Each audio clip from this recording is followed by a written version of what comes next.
Copy जांचने वाले examiner ने लिखा था कि साहब examinee is better than examiner, परीक्षार्थी परीक्षक से बेहतर है।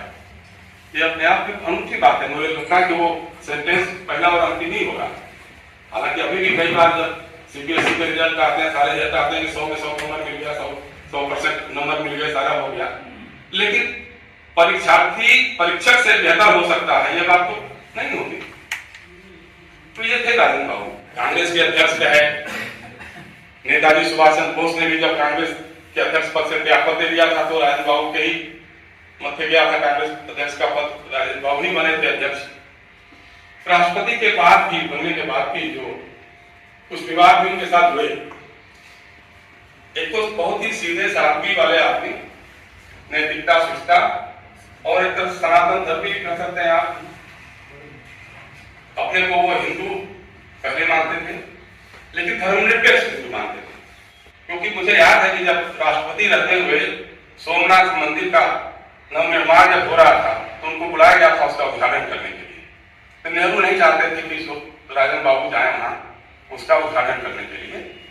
नेहरू की सोच ये थी उस समय कि राष्ट्रपति या प्रधानमंत्री या इस तरह के पद पे बैठा हुआ कोई व्यक्ति किसी एक धर्म विशेष के पूजा गृह में, पूजा घर में या मंदिर में या मस्जिद में या चर्च में या गिरजाघर में, जो भी हो, वहां उसको जाकर के एक किसी खास धर्म के प्रति अपना अनुराग नहीं दिखाना चाहिए। तो नेहरू की अपनी सोच थी। लेकिन राजन बाबू गए और राजन बाबू ने वहां जाकर कहा कि मैं एक हिंदू होने के नाते आया हूं, लेकिन वो हिंदू जो सभी धर्मों के प्रति समान आदर रखता है।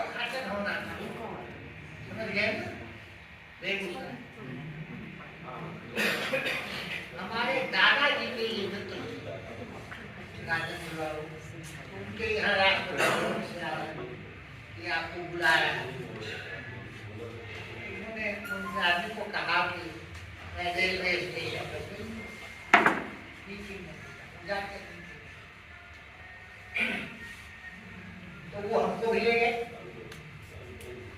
हम दोनों बेगूसराय जंक्शन तो देखा, वहाँ हम दोनों स्टेशन पर खड़े हो गए।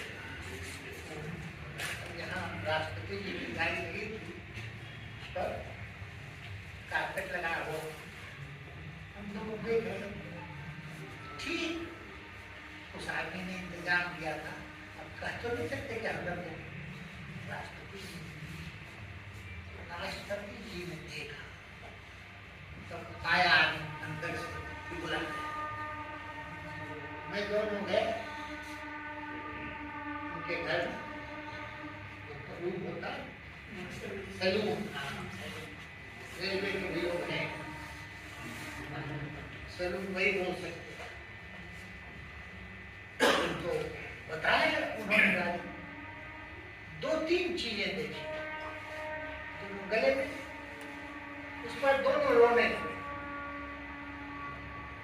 राजेंद्र बाबू और मेरे ग्रैंडफादर का नाम था बाबू हृदय नारायण। अब ये दोनों रोने लगे, क्या करूं? अब आप सोचे छोटा ये दोनों रो रहे, तीसरा कोई नहीं है।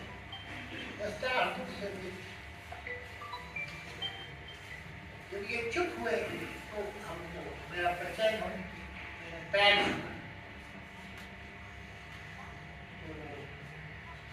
बुलाए था। ये 10 रुपये का नोट पहले बार था, किसी ने दिया 10 रुपये दिए। मैं तो बहुत खुश था। 10 रुपया तो जल्दी नहीं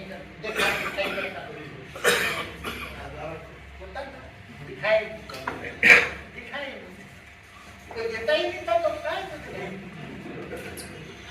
10 रुपया मैं उसी में खुश हूँ। क्या क्या क्या खरीदूंगा, क्या ये रिकॉर्ड मार्क्स मिला था, अभी भी है पॉलिटिकल साइंस का। मैं रिकॉर्ड होकर 19वीं साल में मैं लेक्चरर बन गया। राजेंद्र बाबू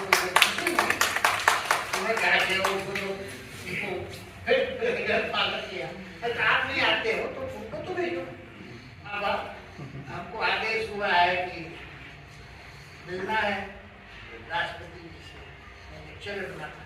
पॉलिटिकल साइंस। तो गया कंबल पर मांगता बैठो बैठो। तो पूछा कौन हूँ? तो मैंने अपने दादाजी का नाम अयोध्या बाबू।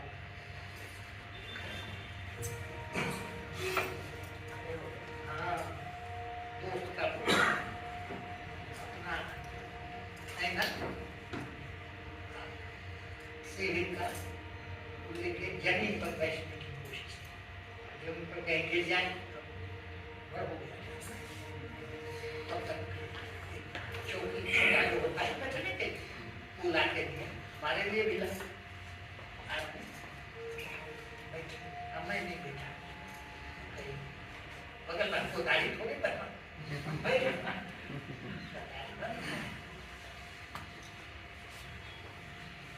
पूछ रहे दाढ़ी बनना शुरू। अब मुझे तो प्रश्न पूछना था कि आपने ये क्यों किया, ये संविधान का क्या हो, आपने अपोज नहीं किया, ये पॉलिटिकल साइंस का लेक्चर था। उस उम्र में हूँ, बड़ा साहस होता है, आदर्शवाद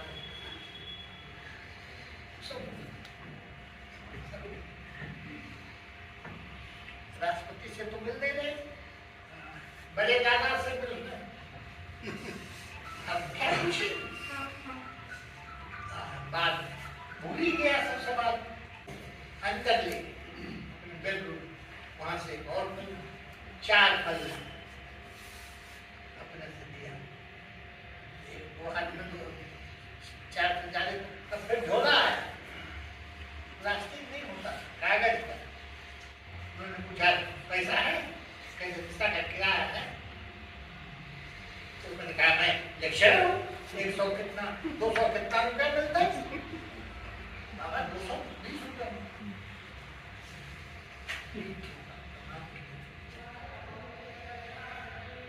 ये हमारे राजेंद्र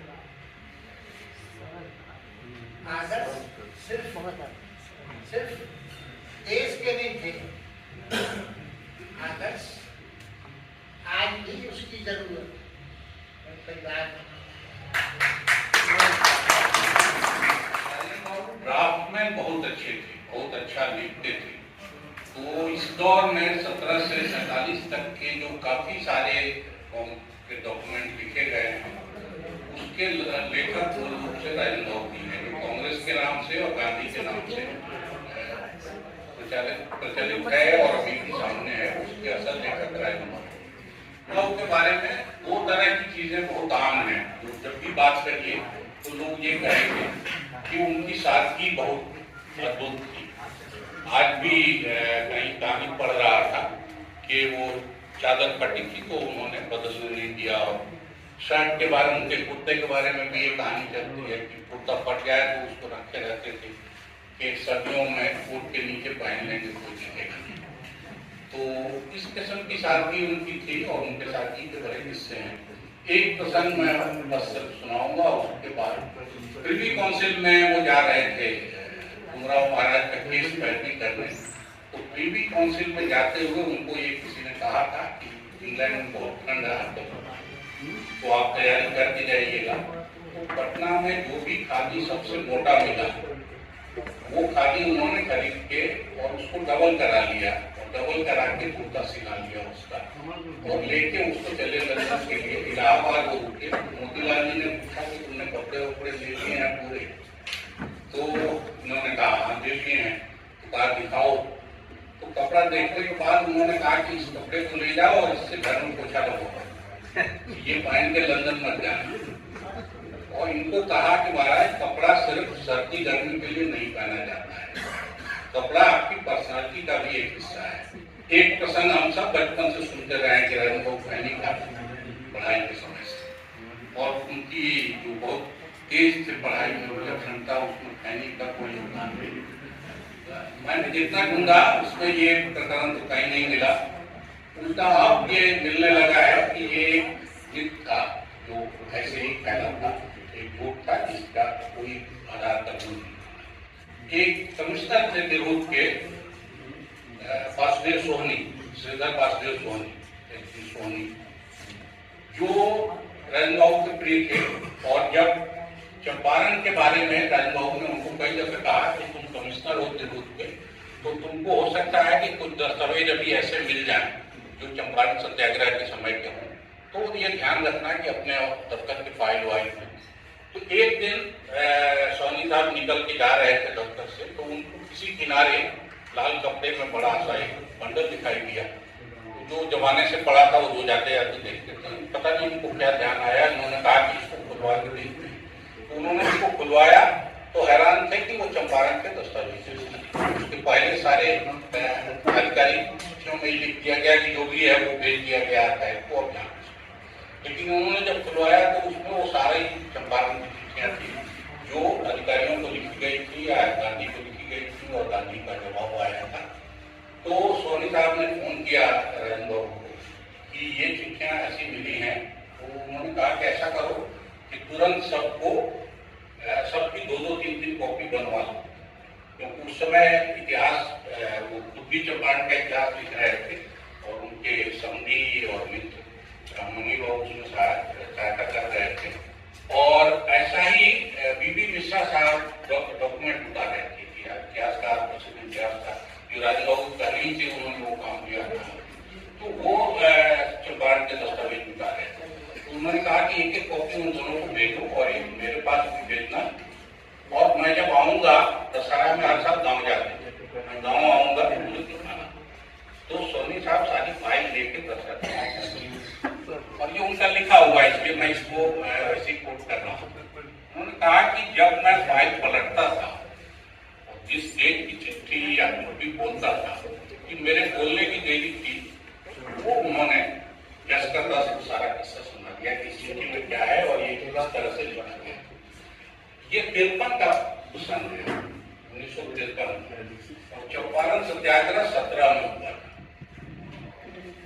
अब आप सोचिए कि 38 साल का गैप उस आदमी के मेमोरी में भी भूल नहीं भर सका। ऐसी साथ और ऐसे साथ वो आदमी उनके बारे में इस तरह की बहुत सारी मैं बिहार हूँ, मैं बिहार हूँ। माँ सीता की प्राकट्य स्थली देवी अहिल्या का उद्धार हूँ। आदि काल से राज वैराग्य अध्यात्म का अद्भुत संगम, विदेह का दरबार हूँ। मैं बिहार हूँ, मैं बिहार हूँ। वाल्मीकि की अरण्य स्थली में उद्भासित श्री राम ज्ञान का सार हूँ। जरासंध की क्रूर शक्ति में कर्ण का बलिदान हूँ। मैं बुद्ध की देवत्व साधना महावीर का त्याग हूँ। आम्रपाली का लावण्य ज्ञान प्रथम लिच्छवी गणराज हूँ। मैं बिहार हूँ, मैं बिहार हूँ।